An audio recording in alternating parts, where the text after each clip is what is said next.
कीर्ति सृञ्च दशरथे शत्रुसेन्द्र कवि नन्ते माथि रातो भइरहेछ बलधरे सतांसै कुन्ते सुते विद्यानं विदुरी भक्ति भगतं कीर्तिञ्चै नारायणी यही आशिक वाक्य सङ्गिकनै कहिल्यै नभेट्नु स्मृति। 2022 सालको विजय दशमी टिकाले गरिकन धेरै वर्ष पछाडि हामीमा भानिजहरूको पनि यसो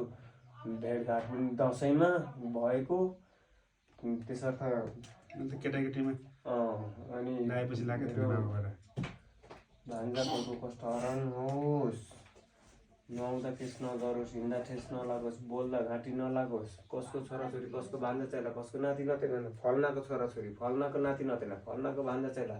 म फल्ना हुँ भनेर नाफिसे थामेर खानु परोस्, शत्रु बैरी भने पर हटेर जाओस्, रु कष्ट पनि कहिले नलागोस्, कोटी आए त आउनु परोस्। हाम्रो भान्जाको म मामाले दिएको आशीर्वाद शिरमाथि रहोस्, भुइँमा नखसोस्। कता